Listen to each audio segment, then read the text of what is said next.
Fourth International Physics Olympiad year 1970 IPHO, problem number 4. A spherical mirror is installed into a telescope. Its lateral diameter is d equal 0.5 meters and the radius of the curvature r equal 2 meters.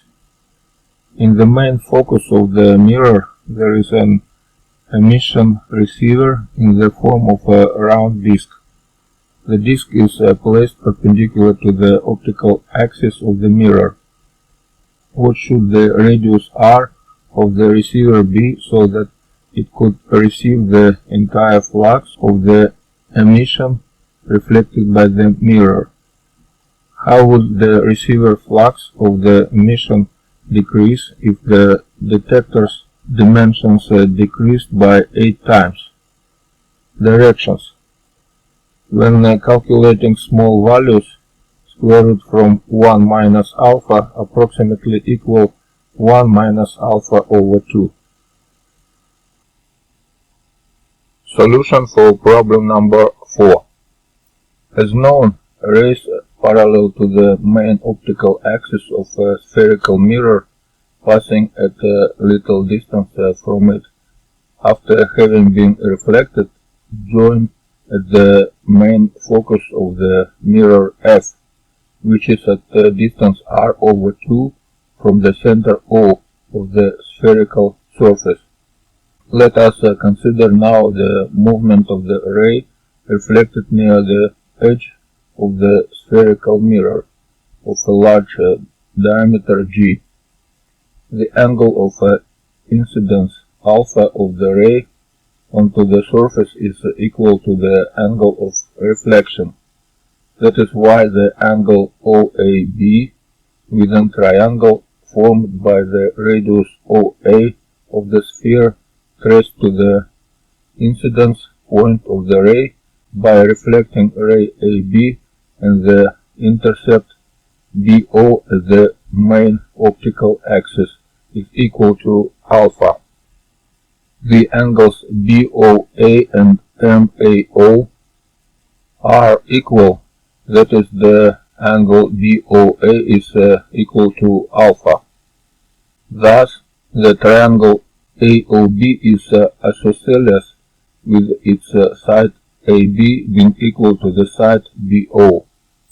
Since the sum of the lengths of its two other sides exceeds the length of its third side, we have AB plus BO greater than OA, which is equal to R. It means that BO greater than R over 2. This means that a ray parallel to the main optical axis of the spherical mirror and passing not too close to it after having been reflected crosses the main optical axis at the point B, lying between the focus F and the mirror. The focal surface is crossed by this ray at the point C, which is at center distance CF equal R from the main focus.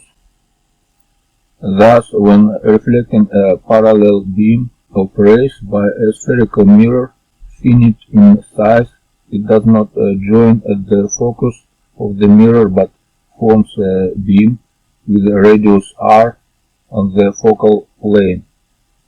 From a triangle BFC we can write that small r equal BF multiplied by tangent beta, which is equal BF multiplied by tangent 2 alpha, where alpha is the maximum angle of incidence of the extreme ray onto the mirror, while sine alpha equal d over 2r. So from here we have such expressions: BF equal BO minus OF, which equal to r over 2 cosine alpha minus r over 2, which is r over 2 multiplied by 1 minus cosine alpha over cosine alpha. Thus, we can write that small r equal this expression.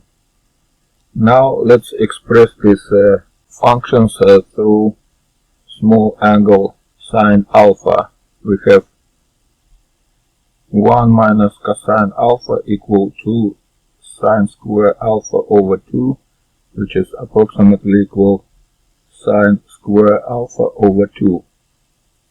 Cosine alpha equal 1 minus 2 sine square alpha over 2, which is about 1. Sine 2 alpha equal 2 sine alpha cosine alpha, which is approximately equal to sine alpha. And finally, cosine 2 alpha equal 1 minus 2 sine square alpha, which is approximately 1. So, from here we can conclude that small r approximately equal r over 2 multiplied by sine cube alpha, which is d cube over 16r square. And from here we can find that small r is approximately equal 1.95 multiplied by 10 power negative 3 meters, which is about 2 millimeters. And from here we can conclude that d is approximately equal this expression. One can see that if the radius of the receiver is decreased 8 times, the transversal diameter d prime of the mirror from which the light comes to the receiver will be decreased 2 times, and thus the effective area of the mirror will be decreased 4 times. The radiation flux F reflected by the mirror and received by the receiver will also be decreased twice, since F proportional to cross-sectional area S. So that was a solution for problem number 4.